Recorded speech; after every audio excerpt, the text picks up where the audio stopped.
You're in police custody and you're dying. Well, this is gonna be a two-part. The first one I covered this one a couple months ago. This it's called "Dying While in Custody." First story we did this a couple months ago. A diabetic 9-year-old died in state custody while dad was in jail. Let's get to it. 9-year-old died in government custody. Father wants answers. Diabetic 9-year-old. Let's put his picture up. Full mass here. This is in Arizona. Yeah. An Arizona single father named Richard Blodgett is demanding to know what happened to his son. His 9-year-old son. His name is Jacob. Jacob died in state custody while the dad was in jail on a drug possession charge. Let me give you some background to this and what happened. Jacob and his father had been living in a motel when Blodgett was arrested in December. Mr. Blodgett, who already had a drug case pending and has spent time in prison, said was operating a backhoe much of the day and pulled over at a gas station to take a nap, said the report. Officers wrote that they suspected got it off as a result of drug use. Authorities ultimately found more than 4,000 fentanyl pills in his possession. Blodgett was jailed and charged with 1 count of drug possession. Navajo County Superior Court documents show. He told the AP he had been using fentanyl for pain management after he dropped 300 pounds with weight loss surgery. I wasn't getting high. I wasn't abusing them. I was using them to be able to work and provide for my son. Yeah, I remember that. After 2 weeks in state custody, however, his son passed away. A medical examiner listed Jacob's death in late December as natural, with complications from diabetes, a condition he was diagnosed with as a toddler, specifically type 1 diabetes, which means his body was unable to produce enough insulin to survive. Blodgett said he suspects the Arizona Department of Child Safety failed in its duty to protect his son, either by not monitoring his blood sugar levels or not ensuring that Jacob had enough insulin to prevent a serious life-threatening complication known as ketoacidosis, according to the report. Blodgett claims he only ever used the drugs that landed him in prison to self-medicate his pain. Obviously, his proclamation of this is quite normative within the context of particular illnesses, pains, and even mental health, self-medication. Not abnormal, happens a lot. Yeah. We do know that whatever he was doing, his son didn't die, and his son was taken care of, according to the narrative we have, until the state stepped in. Arizona officials not commenting, refusing to comment on the death, but it is part of a pattern per the report. In the fiscal year that ended last June, about 26 children, count that, 26 children died while in the agency's custody, including from overdoses, medical conditions, natural and still undetermined causes. In the previous fiscal year, that number was actually 14. The figures amount to a fatality rate of about 97 per 100,000 children during that period, almost double the rate for children in the general population of Arizona. Let's put up the director here, okay?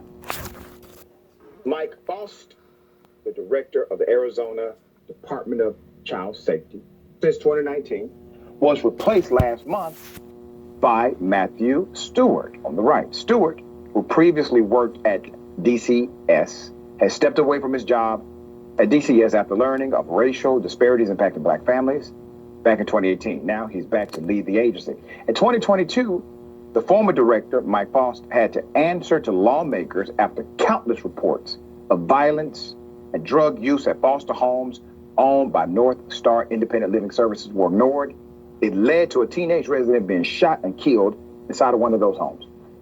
So this story hits home for me because I was a foster kid myself. And I know about some of the cultural aspects of that kind of system. You know, and like you said, and like I've dated a couple old girlfriends, ex-girlfriends that were raised in foster home. They have brothers and sisters, but they were adopted. So it's kind of it is what it is. So like yeah, you got foster parents that want to adopt kids and give them a good loving home. They come broken home, so they want to give them the right home as well too. Systemic service. It's not nice. It's not easy. No. It's not a fun place to be. It's cold. It's lonely. Yeah, sometimes unforgiving in some ways.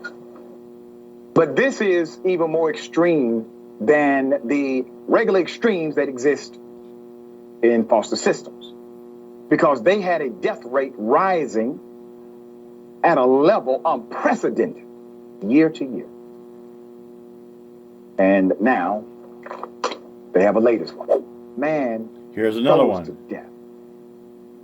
Mentally ill. This one's called "Man Froze to Death in Jail. Was likely locked in freezer." Oh, one of the worst stories you'll hear. According to the lawsuit, a mentally ill, incarcerated individual froze to death in an Alabama jail. 33 years of age. His name was Anthony Mitchell. Anthony Mitchell alarmed his cousin when he showed up at his house on January 13th, haggard and emaciated. He was a little out of it, okay? Mitchell was acting unstable, he says, insisting he must enter a portal to hell in his mother's attic to retrieve the body of his long ago stillborn brother. He's having a tough time. After 911 call, Mitchell was picked up by the Walker County Sheriff's deputies, who claimed he fired a gun at them and ran into the woods. Mitchell, who had a history of addiction, spiraled out of control in the months after his father's death, taking drugs again and experiencing mental health problems. The sheriff's office spokesperson, according to the lawsuit, told the family they'd get him medical help in Walker County Jail. Instead, what happened? Guards tased him. They tased Mitchell. They locked him up in a freezer, killing him. The suit alleges. The suit filed Monday also contends jail leadership began a cover-up of Mitchell's death hours before he died. This case, the suit says, therefore presents an appalling question. How does a man literally freeze to death while being incarcerated in a modern climate-controlled jail in the custody and care of correction officers? The lawsuit alleges the abuse and medical neglect Mitchell experienced at the hands of Sheriff Nick Smith and 13 staff members at the county jail, including corrections officers, nurses, and an investigator, was filed Monday in federal court in the Northern District of Alabama by Margaret Mitchell, who is Mitchell's mother and the administrator of his estate. A former deputy also filed a separate but related lawsuit on Monday in federal court in Alabama's North. What's up with these Alabama ones, shit like that? You got a guy freeze to death and freeze in the jail like that. A couple months ago, I did a story about a guy that fried up, literally burned up, and he died. Well, in like an infernal kind of, not a furnace, but the room is so hot. It's like three hotter than three cots in a hell, like that. As you probably remember that one. Northern District. Former corrections officer Karen No, there was Kelly a story called "It would bait the to Walker lie." County That's what it Sheriff's was. Office and multiple cops for being fired and or for retaliation after she shared videos of Mitchell's family of him being abused in the jail. So you have a righteous actor, somebody that could not deal with the corruption. She literally becomes a whistleblower, advocates for justice. She gets retaliated against. Put up the picture. Look at that. At 8:30 a.m., officers removed Mr. Mitchell from his cell into a wheelchair, which he fell out of His body made slow and spasmodic movements. Let's go to the next. 4 deputies then carried Mitchell out to an SUV. They placed him on the ground, allowing his head to rest on the concrete. In the video, he appeared unconscious. Officers then lifted him into the vehicle and drove him to the medical center. By the time they reached the hospital, Mitchell was breathing with difficulty, and deputies did not tell hospital staff Mitchell had been put in a damn freezer. Mitchell was cold to the touch when he arrived to the ER. Learning that... You know what those officers committed? You know what they violated this guy? They violated his 8th Amendment. Do you know what the 8th Amendment is? It's cruel and unusual punishment. They violated his 8th Amendment right.